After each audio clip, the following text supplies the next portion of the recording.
Hello, everyone. This is Dominika, and welcome to this cross-cultural conversation series. And I am coming today with another fantastic guest, Nyna Caputi. She's the founder and CEO of the Expat Woman and also a LinkedIn consultant. Probably you have heard about Nyna because she was our guest on the Expat Career and Lifestyle podcast, and she spoke about how to organize your own summit. But today we're going to speak about how to leverage your LinkedIn as an expat. Welcome, welcome, Nyna. I am really excited to have you here. So please tell us more about you, about your journey, and what you are doing. Well, thank you so much, Dominica. It's always great to be back. And even though we've never met in person, I feel like I have met you because we've known each other for I don't know how many years, and then you're part of my membership and my LinkedIn academies. And now, of course, you're a speaker at my summit, which we'll talk about more later. So I'm originally from India, and I moved to the US 21 years ago. I came here to study film, and then I met at that time was my boyfriend, now my husband, and he's a San Francisco native. He's a third generation Italian and second generation French Swiss. So not really an expat or immigrant, but he comes from immigrant roots. And yeah, so I'm an accidental expat. I didn't plan on living in the US. I just came to study here and go back. And I even had a job lined up in a film career because that's what I wanted to do. But, love trumps career. And so it was very quick. We married pretty soon after we met because he didn't want me to go back to India because he was worried if I went back, my parents would do one of those arranged marriages for me. And I lived in San Francisco. And what I found was that there were very few organizations for professional expat women. And so that led me to create the Expat Woman 10 years ago. And then during the pandemic, with everything being in lockdown and me being home, I've always used LinkedIn, but during the pandemic is when I kind of pivoted into this new career, which is a LinkedIn coach, consultant, and trainer. Fantastic, a beautiful journey. So thank you very much for sharing that. Yes, so you are now, as you said, you are LinkedIn consultant. So yeah, could you please tell us about more how this journey started, when you joined LinkedIn, and how are you using it now? Great question. So LinkedIn started in 2002 or 2003 in the San Francisco Bay Area where I live. So I think LinkedIn and I kind of started a journey in the US together. And but I only heard about it in 2007. So I was working for a nonprofit which worked with immigrant professionals to help them get jobs in the US. And one of our job seekers was talking about LinkedIn and how he had 500 connections, how he came to the US and he had no professional network. And then he suddenly grew his network to 500. And, in the US, it's all about who and your network and your net worth. I'm sure it's the same in other countries, but I don't have that context. But here in the US, a lot of the jobs or even clients you get through your connections in your network. And so especially for us immigrants, you don't have much of a network, especially if you come here after you've studied. I mean, I came here to study film, but that was so different. It wasn't it was a very short program.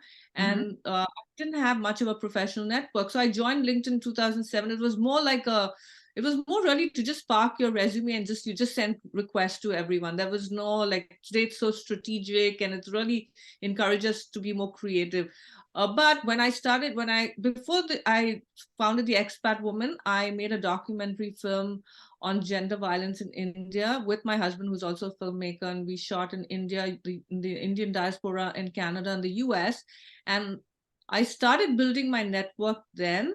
And of course, before that, when I worked with Upwardly Global, I would use LinkedIn to find mentors for our job seekers, to connect with companies that would hire our job seekers, to find volunteers. And then with the film, I used it a little more. And then when I founded the Expat Woman, and I started hosting events first in San Francisco and then in other countries like India, Canada, and Hong Kong, I started reaching out to people on LinkedIn to be my speakers, to be sponsors, to promote the events. I got guests, and I just realized the power of this platform because, there are no gatekeepers on LinkedIn. If you try to connect with senior leaders, it's very hard to get to them. There's always like a gatekeeper. There's always a secretary or personal assistant. But with LinkedIn, you can reach anyone. And so I got like amazing success, and my events really took off. A lot of women in my network got hired or found funding for their startups. People were connecting with each other. And it was really thanks to LinkedIn that this whole expat woman grew to be very successful. And so when the pandemic happened and I couldn't do in-person events anymore, I started using LinkedIn more because, we were all stuck at home and we were trying to, figure out, at least for me, I was trying to figure out what my next move was because my income kind of dried up because my events were so successful with sponsorships and tickets, and suddenly there was no revenue coming in. So I had the time because events used to take up so much of my time. So when I started using LinkedIn, I was also trying to figure out what my next steps were. And kind of by default, I think someone reached out to me, asked for help with LinkedIn. And then it slowly led into me, honing my skills with LinkedIn, creating more content, sharing my story. When I got my citizenship during COVID, I posted it on LinkedIn and it just went viral because I spoke about how I went to San Francisco in the morning as an Indian citizen, not knowing that the same day I would get my US citizenship. Because it was COVID, all the rules had changed. So I got my citizenship within an hour of this interview. Usually takes several months. So then I realized the power of this, and so many people shared their stories of getting citizenship in whichever country. And so slowly I started hosting workshops on how to use LinkedIn. And one of the things I felt, especially for immigrants and immigrant women or expat women, we suffer more from imposter syndrome, and because maybe we don't sound like people in the country we live in, or we don't have the network, or we don't feel as confident, so we kind of hide in the shadows. And I felt LinkedIn was a great platform to showcase our professional skills, not only build our network but also showcase who we are and what we want to be known for. Initially I was very nervous putting myself out there, but then I realized I don't care about the naysayers and those who might make fun of me or judge me. I'm going to focus on adding value. And so that's how I became a LinkedIn trainer, coach, and consultant. And then this year I was recognized as one of the top 15 LinkedIn experts in San Francisco. I didn't even know, I didn't apply or anything. I suddenly got the email. So it just showed me the power of putting yourself out there, adding value, building a network of people you want in your network can, lead to so many results. And now I help other people do the same thing with leveraging the platform. Yeah, wonderful. Yeah, congratulations. Yeah, it's a big achievement, like to be selected as a top 10 LinkedIn consultant in San Francisco. So well done for taking the steps and adding the value and showing up. I know as an expat woman, I have all those thoughts, questions and doubts, but congratulations on like stepping out and getting visible. So how regarding like expat women or expats like immigrants in general, how can we like leverage LinkedIn or optimize LinkedIn to grow our career or maybe find a job or grow our business abroad? Sure. So I think the first thing is really having a complete profile and not shying away from the fact that you worked or studied in another country, because now with the world getting more global, actually in a way COVID helped us, right? Because there's so many more remote jobs, barriers and walls have been broken. People are living in the Caribbean and then working, and their companies in Singapore or the US, or so it's no longer where you have to hide where you live. People want people with global experience. So I think first of all, you need to embrace that you've worked and lived in another country. Maybe you don't have a work permit as yet, you can't work, but there might be possibilities you can find a job somewhere else. So one is creating a profile to showcase your expertise, what you want to be known for. That's another important thing. What do you want to be known for on LinkedIn? Like and you can have more than one career. Like I'm a LinkedIn coach and consultant, but I'm also the founder and CEO of the Expat Woman. So you can balance those out. So I would say, first of all, showcasing what you want to be known for and have it across your profile, not just in the headline, but in your about section, in your experience. even if you cannot work, you could still put volunteer experience, because when you can always find jobs that you can volunteer at, or you can do, you can add your credentials. Maybe you're taking online training. Even LinkedIn has LinkedIn training, or LinkedIn learning. And when you go through a LinkedIn learning program, you can add that certification to your profile. So you just want to keep building it out to showcase whether your skills and what you're good at, so that you can either get a job or you can find clients. So it works for both entrepreneurs and job seekers. And then I think being strategic about your network, not just connecting with everyone, but think about, who do I want in my network? Who do I want to be seen by? Who are my potential clients, or my employers that I want to work with? Like, I know, Dominica, once you shared that a lot of your clients are in the US. So then, you kind of create your profile and your content for that market. When you start creating content, post your content in the time zone that works for your target market. So again, identifying who is my target audience, that's really important. First, what do you want to be known for? Who do you want to share this knowledge with?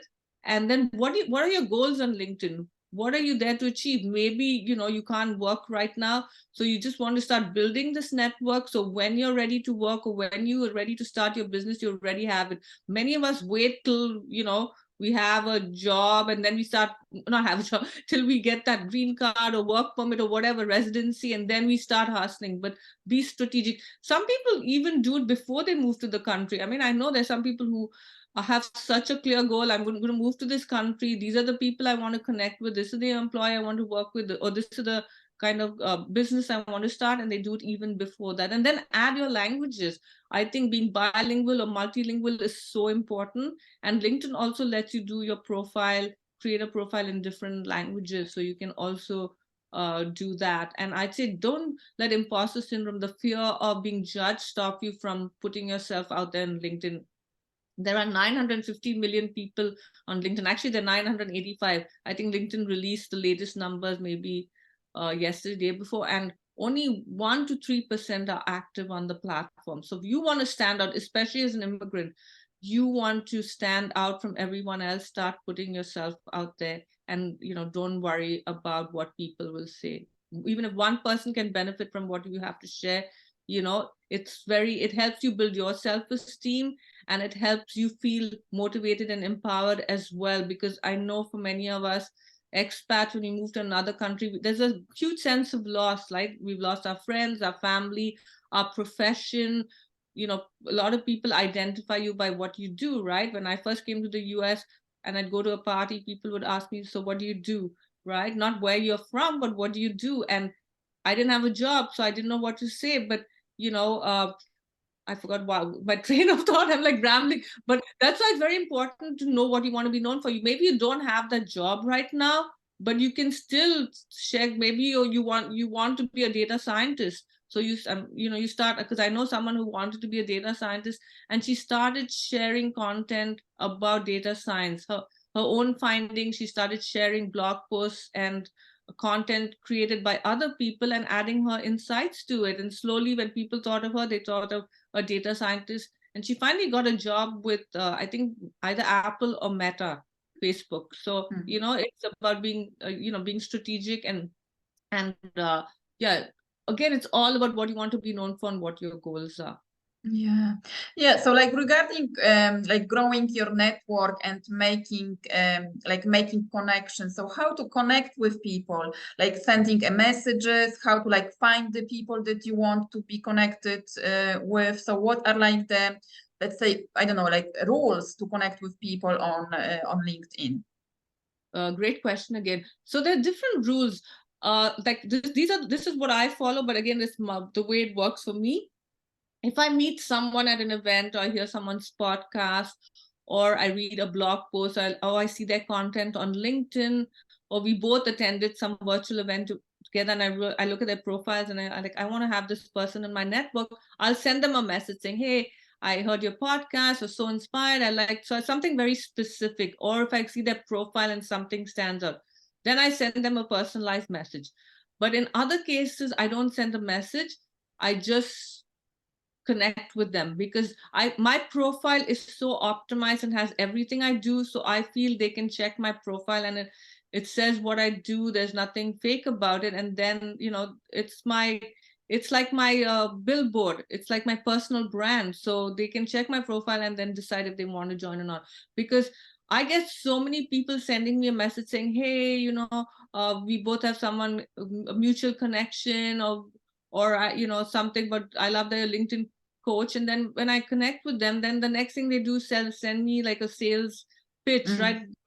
Right. Will you buy a product, or, can you get on a call for 15 minutes? So I just feel that messages like that, because I'm so wary of those messages when people send them to me. That's why I don't send those messages to people saying we have 15 mutual connections, because those people are sending me all these sales pitches are using that. So that's my strategy in terms of finding people. As I said, if you're looking for a job or clients, say you want, say you want to work with Google, or you want Google as your client. I mean, it's a big company, but I'm just giving you an example.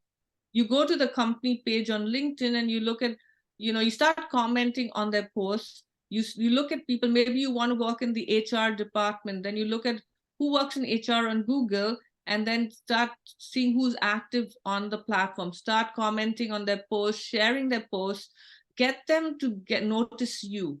And then maybe after doing like 5 or 10 comments, reach out to them and say, I love what you're doing. Can we connect? And that would be the same for if you wanted Google to hire you, maybe for some client services. Maybe you as an expat coach, you want to work with Google to help their expats navigate, whichever country Google has placed them in, right? So that would be the strategy, finding out who in the company you want to work with. So that more like professionally. The other strategy would be, so you're an expat coach, so I'll give you my example. I'm hosting the Expat Virtual Summit. So my goal is to get 10,000 people. I know it's a huge goal to register for the summit, because it's the 10th year anniversary.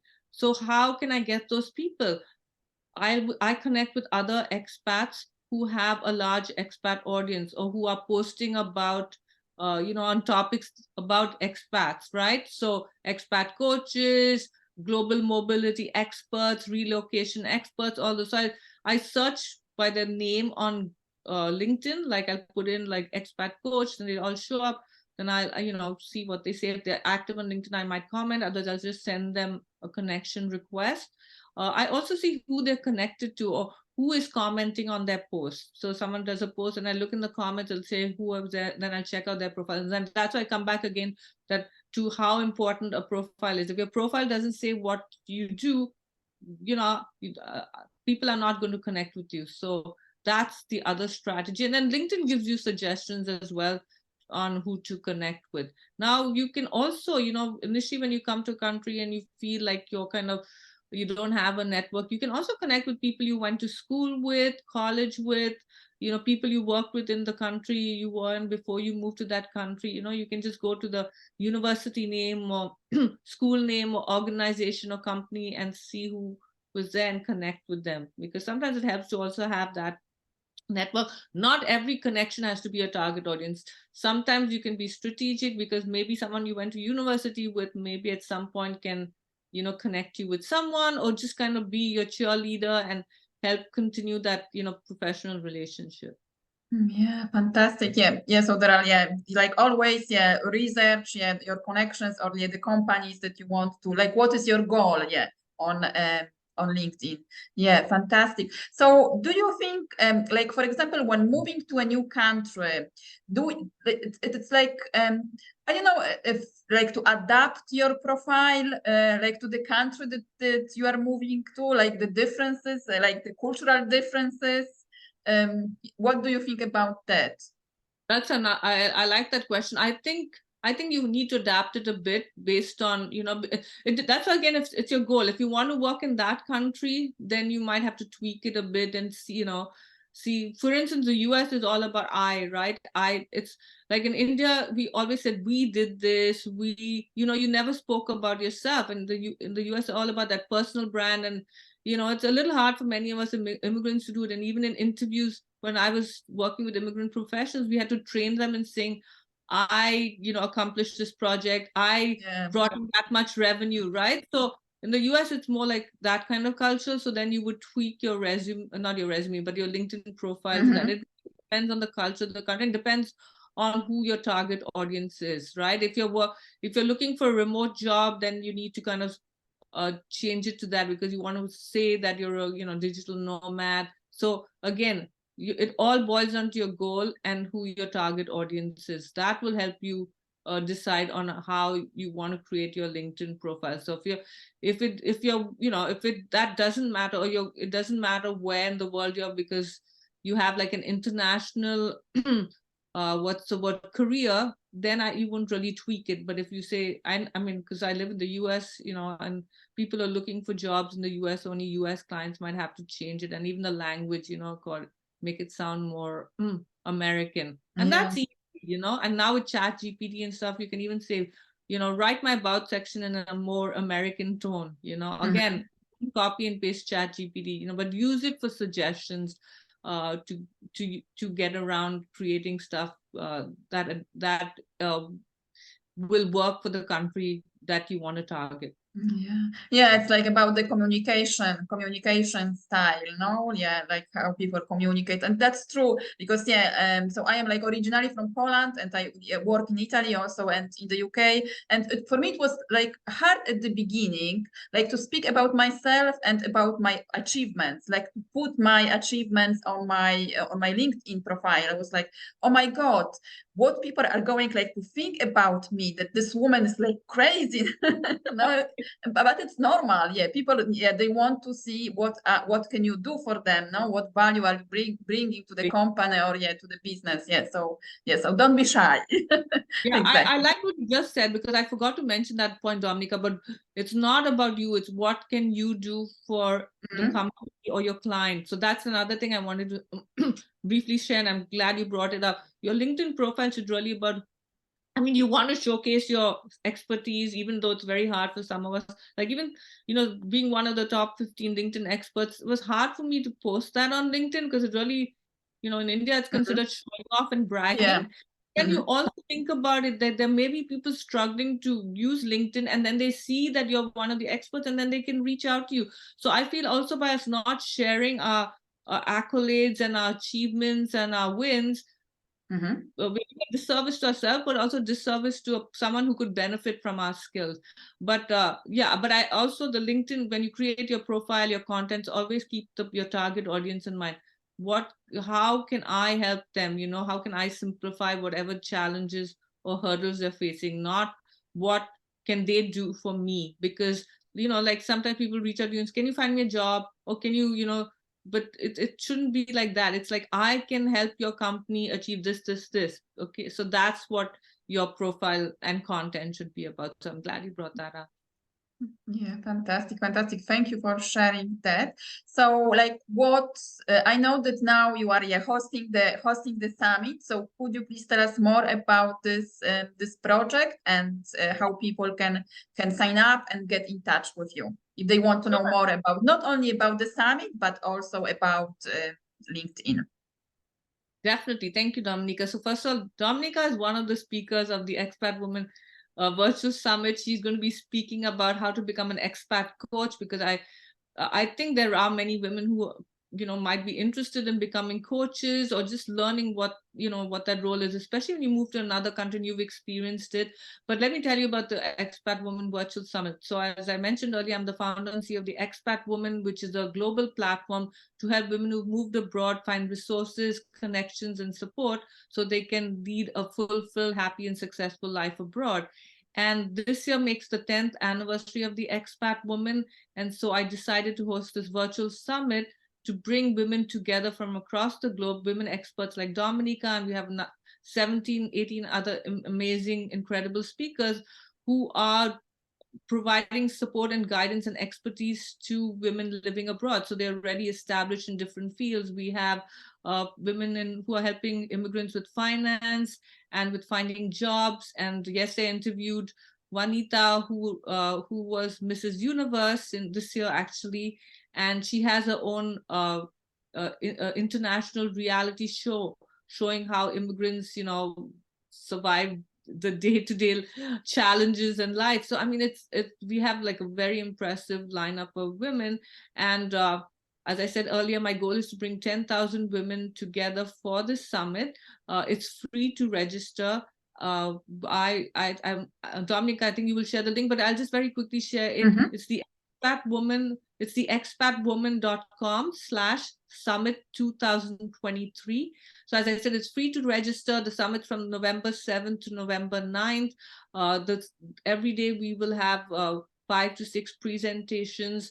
They're pre-recorded, so they will be shared at 8 a.m. in the 8 a.m. San Francisco time in the morning, and they'll be available for 24 hours. If you want to watch them after that, you would have to purchase the All Access Pass, which gives you 1 year access to them. And then we also have the Expat Power Pack, which has additional bonuses from our speakers. Dominica has shared a bonus, which these usually are not free, but because you purchase the Expat Power Pack, you get all that access. My bonus is it is a LinkedIn VIP package, so you'll get access to a lot of workshops on the various aspects of LinkedIn and LinkedIn playbook and tips. And I know we also have other amazing bonuses. And then we'll have a Facebook group just for the summit guests and speakers, so you can all jump in there and get to know each other. And then there'll be a couple of virtual networking events. So that's a summit. And I also am, as Dominica said, a LinkedIn coach, consultant, and trainer. So if you're looking to, update your profile, optimize it, you looking to help with content, building your network, I do one-on-one coaching, and I also have the LinkedIn Academy, which Dominica is part of, where it's a membership, and I share weekly tips and new features, and I do profile reviews, so to help women shine on LinkedIn. So that are my 2 babies, and that's how I can help guests who are watching this. Yeah, fantastic. I will put the link to the summit with the show notes, and also to the Expat Power Pack. But how people can connect with you, how they can get in touch with you? So they can connect with me on LinkedIn, and I recently revived my Instagram account. Now, I'm struggling with Instagram. I'm so comfortable with LinkedIn, but I realized a lot of expats on Instagram, so I'm slowly like reviving it. So on Instagram, it's the Expat Woman, or the handle is the Expat Woman, or Nyna Caputi. So you can connect with me there. And on LinkedIn, it's again, just do a search on Nyna Caputi. I'm the only Nyna Caputi on LinkedIn so far. Fantastic. Thank you very much, Nyna. I am really excited about the summit, and listening and watching all the interviews and presentations, because it's a great outline of speakers. So thank you very much for sharing with us your expertise, your story, and all the tips and tools how to leverage your LinkedIn as an expat. And yeah, I am looking forward to the next interview or to the next collaboration with you. Thank you very much, Nyna. And I wanted to thank you, Dominic, and I wanted to also give you a shout out, because you're one of the friends of the Expat Woman sponsors. So thank you for sponsoring us. And you are one of the first people listed on the Expat Woman page under our resources. So we've created a new section on the Expat Woman. And when I first founded the Expat Woman 10 years ago, that was one of my goals, to provide opportunities to showcase experts and businesses who help expats, but also to help expats find these resources. So I know Dominica is a great expat coach. I've known her for many years. I know she's also won many awards as a coach in her country, and so she was one of my first who said, yes, I want to sponsor the Expat Summit, and I want to sponsor or advertise my services on the Expat Woman page. So I really appreciate that, Dominica, because it just helps to get people to come forward and provide this kind of support. to the summit. Thank you. Thank you very much. Yeah, I'm happy to support and yeah, to be a friend of the Expat Woman and the Expat Woman Summit. So it's a pleasure for me. Thank you, Dominica. Thank you, Nyna. Thank you very much for watching. So please tell us what are your learning points from this interview? What questions do you have about LinkedIn, or what mistakes are you making, or any challenges that you have with creating your profile? Please share in the comments, and I will be back soon with another interview. Thank you very much and goodbye.